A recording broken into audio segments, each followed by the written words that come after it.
Le système des Nations Unies au Sénégal a une fois de plus touché une corde sensible dans le processus de développement du pays, dans le but de favoriser une dynamique de développement dans les domaines opérationnels dans le pays Bassari et dans le delta du Saloum au Sénégal par la promotion et la valorisation des richesses culturelles locales. Un projet axé sur la culture et le développement, appelé Projet pour la promotion des initiatives et des industries culturelles au Sénégal, est financé par le gouvernement espagnol à travers le Fonds pour la réalisation des objectifs du millénaire pour le développement OMD, a été mis en œuvre de 2008 à 2012. Ce projet représente une contribution à la réponse collective du système des Nations Unies au Sénégal, avec comme objectif principal de soutenir la mise en œuvre des politiques nationales visant à promouvoir la culture comme un moteur pour le développement durable humain. En effet, le projet culturel et le développement au Sénégal a été conçu pour contribuer plus particulièrement à la réalisation des objectifs 1, 3, 7 et 8 des OMD.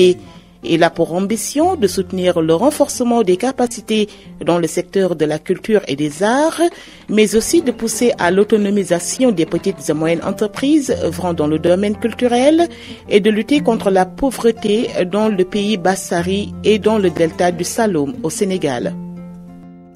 Le projet MGF est un projet supporté par des fonds espagnols et c'est un projet qui est mis en œuvre de manière conjointe entre les agents du système des Nations Unies et la partie gouvernementale. L'UNESCO assure donc le rôle d'agence leader dans la mise en œuvre de toutes les activités en ce qui concerne la planification, la coordination qui est faite par une équipe de coordination qui est basée ici à l'UNESCO avec qui nous travaillons, mais nous nous assurons juste la coordination en ce qui concerne le input et la contribution des agences du système des Nations Unies. L'objectif de ce projet, il faut le préciser, c'est donc promouvoir la culture en tant que moteur du développement humain durable, en ciblant les composantes droits humains et groupes vulnérables. Groupes vulnérables, on entend par groupes vulnérables les jeunes et les femmes qui, dans nos pays, sont des groupes assez défavorisés.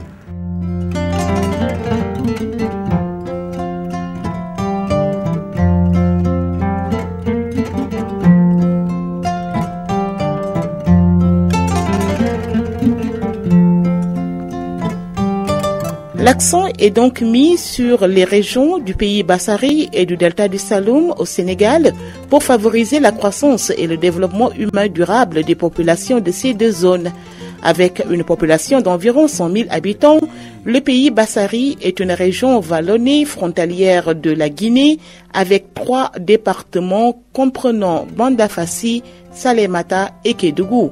Bien que 5 des groupes ethniques minoritaires de la région, à savoir Bassari, Bédik, Konyangi, Djalonké et Bapen, soient impliqués dans l'agriculture, l'élevage, la foresterie, les mines, l'artisanat et le commerce, le niveau de pauvreté dans cette partie du Sénégal y est encore très élevé, conjugué à un manque total d'infrastructures socio-économiques. Monsieur Amadi Bokoum, directeur du patrimoine culturel, explique. Dans ce pays Bassari où il y a un équilibre qui s'est constitué entre les communautés et le milieu naturel. Les communautés ont utilisé ce milieu dans un premier temps comme milieu refuge, ont créé des isolats, ont préservé des valeurs culturelles. Les communautés les plus spécifiques sont bien sûr les Bassari eux-mêmes, qui ont donné leur nom au pays, mais il y a aussi les Bédik qui sont leurs voisins. Il y a les Konyagri qui sont plus nombreux en Guinée, mais qui sont quand même culturellement présents. Il y a les Djalonké qui sont là. Ensuite, il y a les Peuls qui sont un peu partout dans ce pays Bassari. Il y a donc un certain nombre d'ethnies qu'on peut qualifier de minoritaires démographiquement parlant, mais culturellement très fortes parce que c'est elles qui impriment au paysage sa personnalité. Les Peuls sont très nombreux, ils sont hégémoniques en termes de démographie, mais en termes de visibilité paysagère, ce qu'on remarque, ce sont surtout les Bassari et les Bédik. Ils sont installés dans un milieu, disons, un peu difficile, escarpé, en altitude. Ils n'ont pas essayé d'aménager le milieu suivant leur propre logique. Ils ont simplement essayé de profiter des opportunités du milieu pour avoir des habitats défensifs et pour avoir une agriculture adaptée. Et ça fait quelque chose d'exceptionnel parce que partout ailleurs, on a abandonné les habitudes culturelles, on a abandonné les traditions, on a essayé de dompter, de mettre la nature dans une camisole de force. Là, la nature est dans un bout très ample et bien développé. La création d'opportunités pour la génération de revenus et l'amélioration du bien-être des populations dans les communautés locales est donc un des principaux objectifs de cette intervention du système des Nations Unies au Sénégal. Et elle est considérée comme une contribution importante au développement des deux régions ciblées. Mère Aya Ndiaye, présidente d'un groupement féminin de Kédougou, fait l'éloge du projet qui a pu, par la sensibilisation et la formation, créer des personnes capables de bien gérer leur entreprise.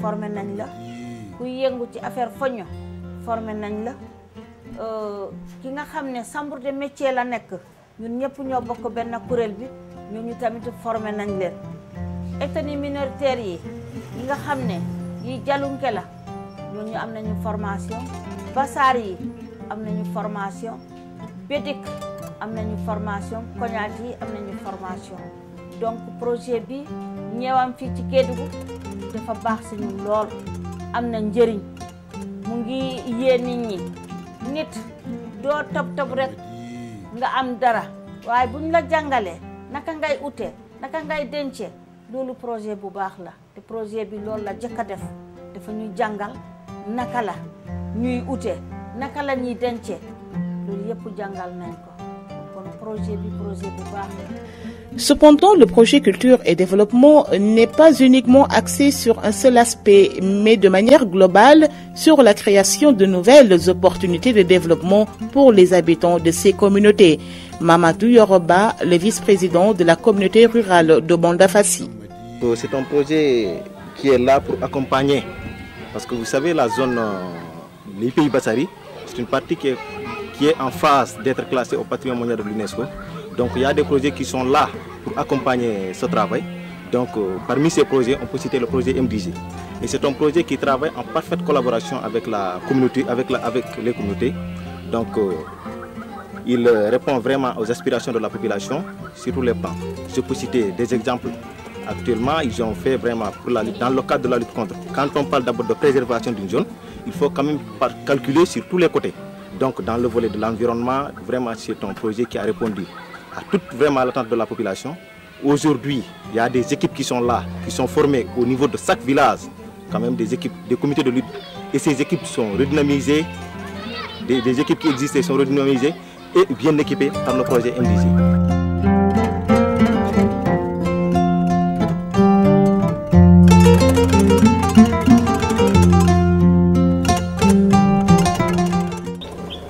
Le chemin parcouru par le gouvernement est long aussi bien en pays Bassari que dans le delta du Saloum en ce qui concerne le renforcement et la promotion des industries culturelles pour le développement.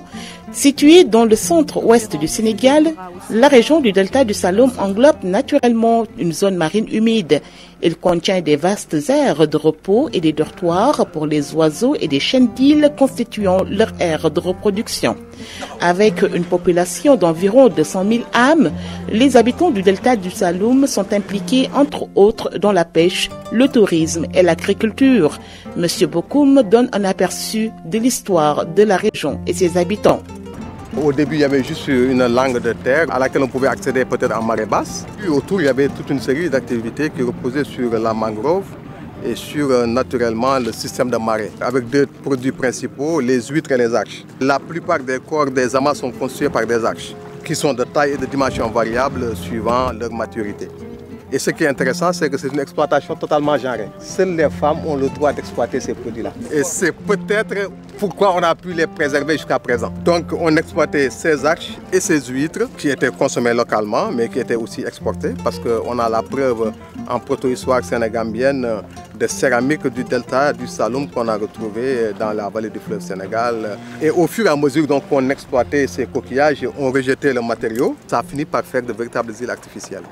Et c'est vraiment l'une des valeurs culturelles exceptionnelles qu'on a dans ce delta, qu'on n'a nulle part. Maintenant, on sait que la construction des amats débute entre le 8e et le 4e siècle avant Jésus-Christ. Et que ça se poursuit pratiquement jusqu'à aujourd'hui, parce que je vous ai dit qu'on fait de la poldérisation dans les villages. Voilà, donc ça fait à peu près 2000 ans d'existence. Les amats constituent des promontoires et des éléments vraiment d'emprise pour les palétuviers. Donc ça augmente tout naturellement le couvert végétal. Et l'autre élément intéressant, c'est que si on n'avait pas ces amas coquillers, on n'aurait pas cette végétation de baobab à l'arrière-plan, parce que les baobabs, c'est des arbres calcicoles, ils aiment beaucoup le calcaire. Et comme il y a suffisamment de calcaire ici, les baobabs s'épanouissent.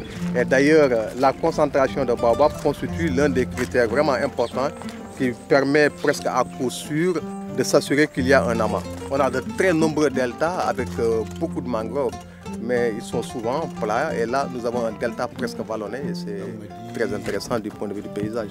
Ici, nous allons essayer de faire de telle sorte qu'il y ait une série d'infrastructures qui permettent aux populations d'avoir des réceptacles à partir desquels elles peuvent rebondir dans toutes les filières, que ce soit les produits de la mer, que ce soit les produits artisanaux ou simplement le patrimoine culturel immatériel, c'est-à-dire toutes les expressions culturelles extrêmement fortes des îles, pour qu'elles puissent trouver un espace d'expression. Nous travaillons à cela et nous considérons cela comme une expérience originale de projet de développement par l'entrée culture. J'ai affaire à une communauté.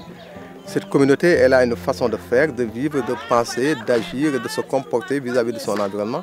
Il faut partir de ces entrées-là pour essayer d'avoir une approche, une perspective holistique.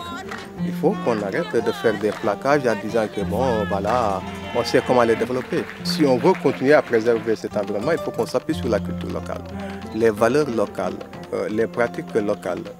Et bien évidemment, on peut utiliser d'autres expériences, d'autres pratiques, d'autres techniques pour essayer d'optimiser ces pratiques, les rendre encore plus efficaces et plus efficientes, toujours dans une perspective de préservation du bien.